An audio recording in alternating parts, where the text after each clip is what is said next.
Hello everyone. आज मैं ho'oponopono prayer के बारे में बताने वाला हूँ। साथियों, मैं एक समय था डिप्रेशन में था, तो सबसे ज़्यादा मुझे यह टेक्निक काम की थी होपोनोपोनो प्रेयर।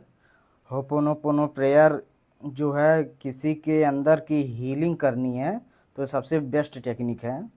तो मैं भी पहले यह टेक्निक करता था अपने लिए, तो मुझे उतना रिजल्ट नहीं मिलता था क्योंकि मेरे प्रत्येक शरीर के अंग अंग में बेचैनी थी, एंजाइटी भरी हुई थी, डिप्रेशन भरा हुआ था। माइंड ऑफ स्टेट जो है वो देखने के नज़रिया एकदम लो टाइप का था। तो मैं मेरा खुद का अनुभव बताने वाला हूँ कि मैं यह कैसे करता था। तो पहले मैं कुछ दिन तक तो इसे रोबोट की तरह करता था, जिससे मेरे दिमाग में और ओवर थिंकिंग होने लगी थी, तो उतना अच्छा से मुझे रिजल्ट नहीं मिला था। तो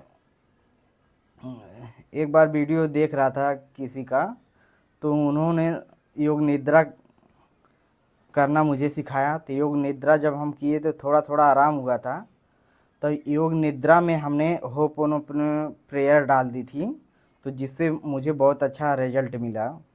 तो साथियों, मैं आज आपको भी बताने वाला हूँ, अगर आप किसी भी परेशानी से हैं, किसी रिलेशनशिप की वजह से आप लो फील कर रहे हैं, या कॉन्फिडेंस महसूस नहीं कर रहे हैं, या जीवन जीने में आपको अच्छा नहीं लग रहा है, खुद की हीलिंग करना चाहते हैं, तो सबसे अच्छा टेक्निक मैं बताता हूँ।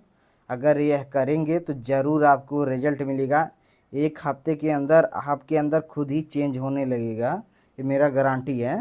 तो साथियों, आप जैसे जानते होंगे, इसका 4 वर्ड है।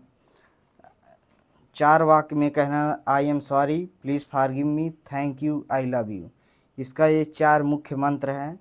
अगर आप हिंदी ज़्यादा से ज़्यादा बोलते हैं तो भावना को लाने के लिए सॉरी के जगह पे आप क्षमा करिए, क्षमा करें, यह बोल सकते हैं। प्लीज़ फॉरगिव मी, कृपया करके मुझे माफ़ करिए, हिंदी में कह दीजिएगा। थैंक यू, धन्यवाद, हिंदी में कह दीजिए, क्योंकि इससे क्या होता है कि हम हिंदी भाषा को जानते हैं, और यह कहने से मुझे जल्दी से फीलिंग आ जाती है। सारा खेल फीलिंग का है। जैसे आपके अंदर की गिल्ट है या गुस्सा वाला फीलिंग सब रहेगी, इसके वजह से निकलेगी, आपकी बॉडी खुद बताएगी हाँ ये हीलिंग हो रहा है। क्योंकि आपको गुस्सा भी आ जाएगा, बार बार विचार आने लगेंगे, रोना आ सकता है।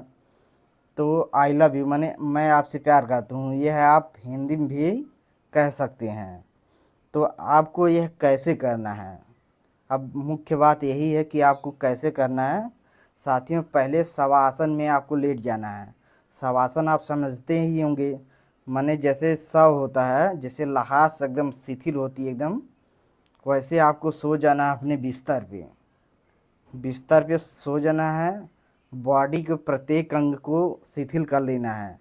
क्योंकि मुझे जो था तो ओवर थिंकिंग था, डिप्रेशन था, तो मेरी बॉडी जो है शिथिल नहीं हो पाती थी, जिसे हर पल बेचैनी महसूस होती थी।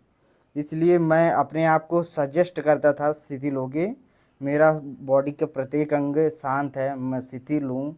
एक एक अंग को देख के शिथिल करता था। जब शिथिल करता था तो ये शरीर तो कुछ टाइम में शिथिल हो जाती थी, लेकिन मन में ओवर थिंकिंग तो चलती थी, क्योंकि इमोशनली तो वीक हो ही गया था।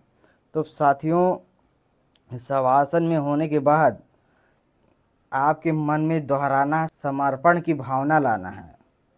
ये सबसे ज़्यादा मोन मेन इम्पॉर्टेंट यही है। समर्पण की भावना भी तभी आएगी जब बॉडी आपकी एकदम शिथिल हो जाएगी। समर्पण किसी भगवान के प्रति कर देना है या खुद के लिए कर देना है। जैसे कुछ लोग कहते हैं मैं अपने आप को सबकॉन्शियस माइंड को माने समर्पित कर देता हूँ, या कोई कहता है कि मैं आत्मा के प्रति अपने आप को समर्पित कर देता हूँ। तो आपको पूर्ण रूप से समर्पित कर देना है। तब उस समर्पण में समर्पित समर्पण की भावना में आई एम सॉरी बोलना है, प्लीज़ फॉरगिव मी।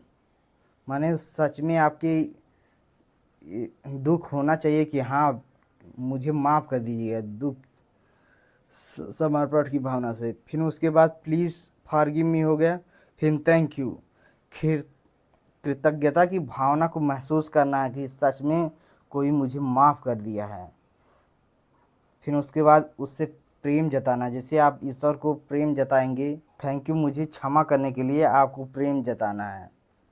तो आपको ऐसे ऐसे करते करते हो सकता है 1-2 दिन आप यह करते करते अचानक से उठ जाएं या नहीं हो पाए और दिमाग में विचार चलने लग जाएं।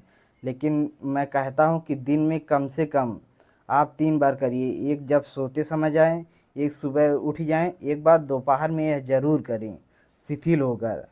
10-10 मिनट ही करिए दोपहर में, लेकिन रात में करते करते आप सो जाइए। इसको करिए, मैं गारंटी कहता हूँ आपको 1 हफ्ते में इसकी आदत बन जाएगी करने, क्योंकि आपको इतना आराम और रिलैक्स फील होने लगेगा, आप इसे छोड़ ही नहीं पाओगे। तो मैं जो है अपना अनुभव बताता रहूँगा। और सबसे पहले मैं उन लोगों के लिए बहुत ज़्यादा शुक्रगुजार हूँ जो मेरा चैनल सब्सक्राइब किए हैं। उसके लिए ईश्वर से मैं प्रार्थना करूँगा कि वह जल्दी से जल्दी हील हो जाएं। और जो लाइक किए हैं उनका भी बहुत बहुत शुक्रिया। जितना मेरा हो पाएगा मैं इस चैनल पे अपना अनुभव बताता रहूँगा। साथियों, चैनल को देखते रहिएगा।